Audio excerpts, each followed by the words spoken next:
we're gonna wrap things up on Quagmire, the pervert without purpose, because a lot of people told me I had to watch this video, so let's just jump right into it. When I was a young kid, around 10 I want to say, You should not have been watching Family Guy. one of my favorite animated cartoons You know how I know?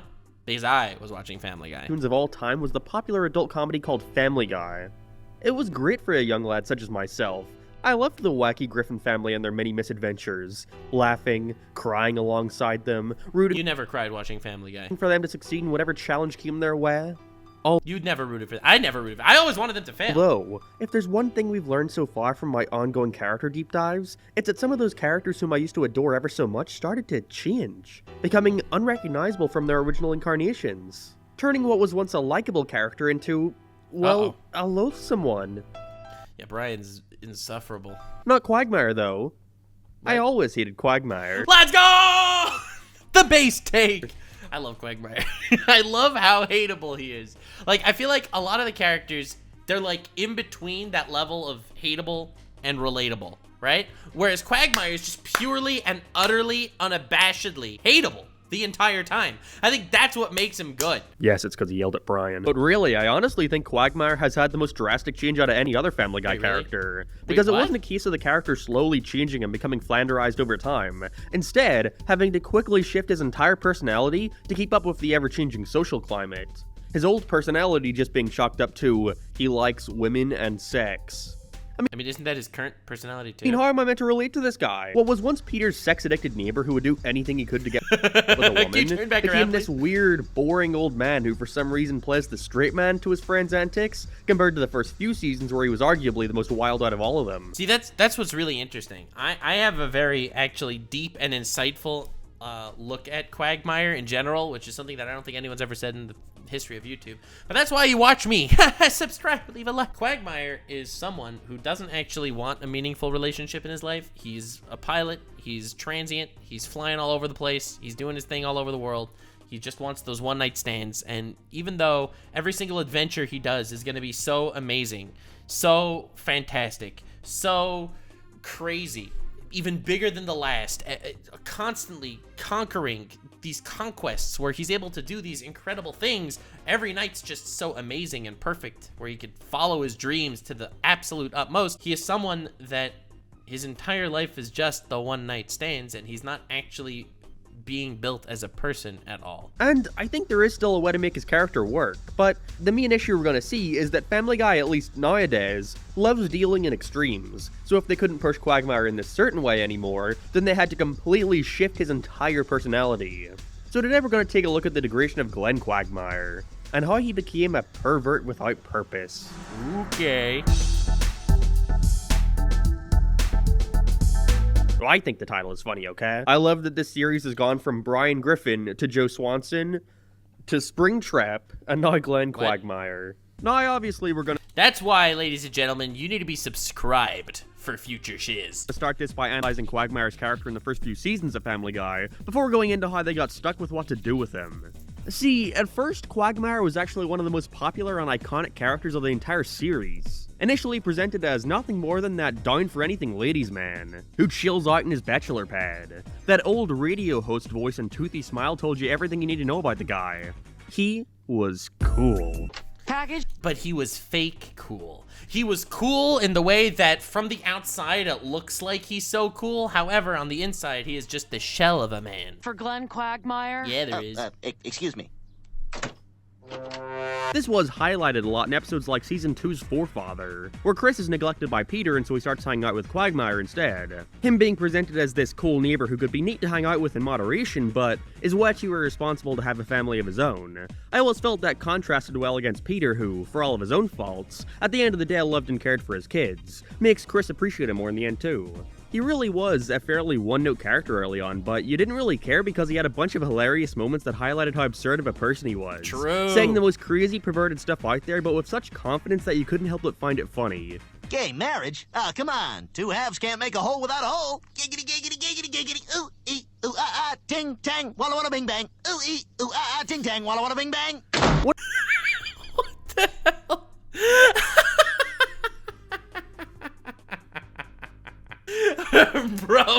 Bro really did all that. the loudest fart in the room usually smells the least. In life, the loudest person in the room is usually the least successful. One of the me and Wes that used this was with his crush on Lois, although less of a crush and more of an obsession. There was evidently no loyalty in his friendship with Peter for how much he fawned over her. There even being multiple episodes later on that showed them going out with each other during one of the many Peter and Lois marital crisis episodes, Quagmire swooping in to have his chance. Which, you know, he later criticizes Brian for, but we'll get to that. During this time, he was mainly just used for sex jokes, rarely having any major plot importance of his own that didn't amount to joining in on Peter's wacky misadventures. Yeah. But one of the first episodes I remember to really take the time to sit and acknowledge the way he acts, as anything other than simply the status quo, was Season 4's Blind Ambition, where after he gets caught spying on Lois in the bathroom, he gets arrested, and the women of the neighborhood band together to threaten him with being kicked off Spooner Street, his friends having to now try and help him reform into not being such a pervert. I remember this episode. It's like they'd have him there with the fan and they'd show him lewd magazines. And if he gets an erection, he gets a circumcision part 2. I don't want to bring a new baby into the world with him running around. Okay, first of all, Bonnie, you've been pregnant for like 6 years, all right? Either have the baby or don't. I think that was the first time I'd ever seen a cartoon be meta, and it blew my freaking mind. Because this is Family Guy, they get distracted for like 20 minutes with a chicken fight, and then he accidentally saves the life of some lady in a changing room, so they just forget about this and trail off into a story about Peter wanting to eat nickels so he can also feel accomplished, and then he goes blind, you know, in typical unfocused Family Guy fashion. Yeah. And so this rare acknowledgement of his personality and actions being harmful is just sort of dropped. After this, things continued as normal for the most part with him. Any plotline they gave him never really revolved around taking a deep dive into addressing his personality, instead finding other traits to give him, like him being a pilot or him loving cats. There's even the one where he has to get left with the daughter he never knew he had, and then has to give her up by the end, which is a pretty sad one. You know, every now and then they would give us a pretty decent Quagmire episode, but then... The irony is, every single Quagmire episode comes from his superficiality and his lack of actual being able to create or formulate a lasting relationship. That's his character. It's like kind of tragic in the back, right? It's like kind of tragic that this dude's life is just spiraling and just can't actually cling to any form of happiness that's not completely transient. But it's also incredibly superficial, and he's the wild one doing whatever he wants. Yeah, the clip of him giving CPR to the woman she comes back to life, and he's like, "What the hell is CPR?" Dude's wild. At other points, they took it to an extreme. And that's not even a bad thing. I think Quagmire doing a lot of this heinous stuff could be fine, but it's all about the way the show executes it. Like when they have an episode where he shames his sister for staying with a man who abuses her, and straight up says to her face that he doesn't even see her as a woman because of this. But like, this is the same man who constantly sees women as nothing but objects. Comes off pretty tone deaf from a writing standpoint. To me, the best Quagmire episodes were always the ones where he acted completely in character, but everyone else was able to see him for how awful of a person he's been. One of my absolute favorite moments in the whole show comes from Season 10, where Meg turns 18, and doing what Quagmire does, he comes in to finally make his move. Peter being confused and furious as to why he's doing this, with Quagmire playing it off the way he always has. This is just who he is and what he does. Peter never had an issue with this before, so why should he now? Taking Meg out to a cabin to have sex with her, where Peter follows suit and gives Meg the most real verbal beatdown we've ever seen from a man who looks like this. Holy... You may be an adult, but you're still my daughter. And it's my job to protect you from errant wieners. So I don't care how old you are, you're gonna do what I say and get in the damn car! Again though, Family Guy. The only real... I mean, kind of based though, like anyone that's in chat being like, bro, but she's technically an adult now, so how dare he? Not gonna lie, that's Peter kind of being a little bit based there. Not gonna lie. Consequence here is Lois telling Quagmire that he can't come over for a month. Perfect, you gonna grind him for a week too? But still, they're able to lean into that depravity the character is iconic for, while still not glorifying it, or at least showing a different side to it. The character's not always finding it funny. I think another episode which does this well is Season 12's Quagmire's Quagmire, which sees him getting with a woman who's basically the female equivalent to him, and as it turns out, he doesn't like being on the receiving end too much. All of this is to say that for years and years, they find ways to make his personality work despite obviously not being the most politically correct out there. You don't say! Through playing on how the other characters react to him, and sprinkling in other traits unrelated. But after a certain point, you could tell that due to the ever-changing social climate, they realized they had to change him. I can imagine the staff were perhaps worried of something happening that was similar to the whole problem with the poo controversy, where one guy was able to make a big enough stink about the matter, to the point where the show itself is forced to unceremoniously What? remove the character altogether, I didn't while hear about publicly this at shaming all. themselves for even doing it in the first place. What? Which is weird to me, considering the whole ending to their weird Trump episode that What is that character definitely isn't design? already horribly dated, which sees Donald Trump bring up the argument that the Family Guy writers themselves made up. Many children have learned their favorite Jewish, black, and gay jokes by watching your show over the years. We're a cartoon. You can turn us off. You're the president. We can't turn you off. I forgot how bizarre this episode Yeah, that's cringe. Like, dude, that's cringe. I'm not gonna lie. literally just stopped to break the fourth wall, compare themselves to Donald Trump as if anyone else was, and then tries to defend itself on its made-up argument. But it's Yeah. weird, Family Guy, you know, you're either a silly cartoon where nothing should be taken seriously, or you're a show that likes to take a hard look at society and do what's best for everyone. I mean, jokes about rape were never really paraded around as super PC or anything. They were always considered incredibly edgy. It's not like you didn't know that. Now can I have my own show, Peter? Quagmire, you're a rapist. I mean, Yeah, like that's what I mean. You got clips like that flying around, and it's like, why are you preaching? That is literally not your job. isn't this the same show that wanted to get back at The Simpsons for making a quick jab at them by including a prolonged, unrelated sequence of Quagmire raping Marge Simpson? Yeah, no, it is. But at Wait, least according to what? the That's a real thing? writers, something about Quagmire Dude, I keep getting confused. I don't know what's porn or what's real anymore. needed to change. And that's when it was announced at Comic-Con in 2018 that they had started writing an episode all about Quagmire and the Me Too movement. Now, it's like 5 years later at this point, and we have yet to see this episode's release. Dude, I was What? researching this video and found an episode called The Quagmire Show. They give this whole ass description of the entire episode and was confused as fuck because I literally watched through the whole show a couple years back and had no recollection of it existing.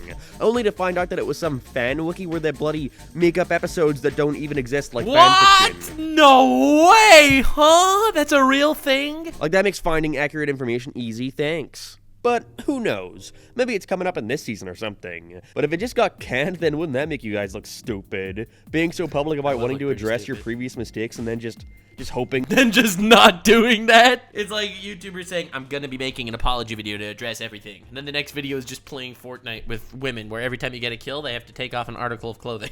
I feel like that's happened before. Everyone forgets about it. Because that's really the main thing they've been doing.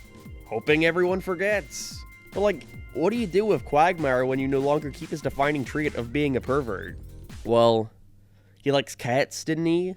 I guess No, I don't. What? There's no shot that this is what happened. just do stuff with cats. Isn't that interesting? Okay, so I think I actually found the Bruh. episode this Comic-Con panel was referring to. Just so happens that what they were referring to was pretty much a throwaway line. In a Season 18 episode, which just so happens to be the very next season after this panel happened, where Quagmire opens a cat cafe and Brian wants to put a stop to it because whatever the fuck, who cares? Where he tells Brian why he cares so much about the cafe in the first place. Why did you open that place anyway? Well, I've always been about sex and seducing women, but I just thought if I created something that makes people happy, maybe people would remember me for that. So, Like, I hate that actually, like, they tried to pass that off as a serious moment when in actuality that's like the opposite. It's like, yes, I'm a rapist, but I donate to charity. their way of addressing nearly 2 decades of sexual assault jokes was for him to open a cat cafe. So people forget? Cool. And people nowadays, that's forget? all Quagmire really is. When they have an episode about him, it either has to do with being a pilot, or loving cats, or hating Brian. But ironically, I think the worst part about his iconic speech to Brian can be attributed right back to him at this point. Because Quagmire today is such a bore. If he's ever in an episode where he's not the focus, they just delegate him to continuously having those quirky, random, awkward type jokes, where he gets annoyed at something someone is saying and focuses on it for like a minute to deconstruct why someone said something strange.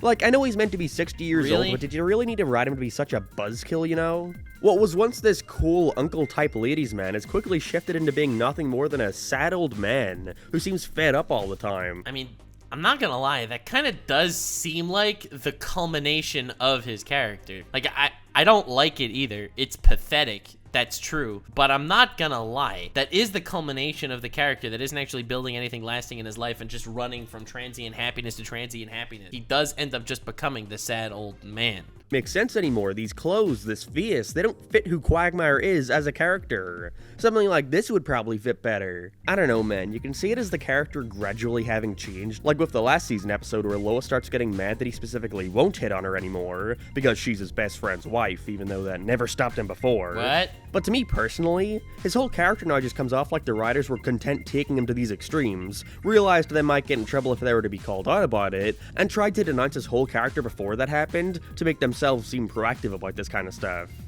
But like, it probably was for the better. Like I said, Quagmire was never one of my favorites or anything, he was pretty one note, but getting rid of one basic character trait for an equal amount of boring ones doesn't really make an entertaining character in my books. So see you later, Glenn Quagmire. Don't let the door hit you on the way out. That's what you get for shitting on Brian, what else can I say? That was a good video. I actually really liked it. I think he did a good job there breaking down the character and evolution through the series. I feel like a lot of work went into this one, and I respect it a lot. Please leave a like. Enough likes, and I'll watch another LS Mark video. I like the guy. I like his stuff. He's been on our podcast. He's cool. And next week, I am telling you in advance, this stream was, I would like to call it an anomaly, but it's definitely not. But next stream, we are going to be doing more wholesome things, okay? I have a bunch of wholesome ideas planned, like anime stuff, cutesy shiz. We're gonna try to steer a little bit away. I know we're not. We're definitely already gonna be watching like something Family Guy, something South Park, and then we're gonna go down that rabbit hole. But we're gonna try. Like, subscribe, and follow me on Twitch. Stay weird, fam.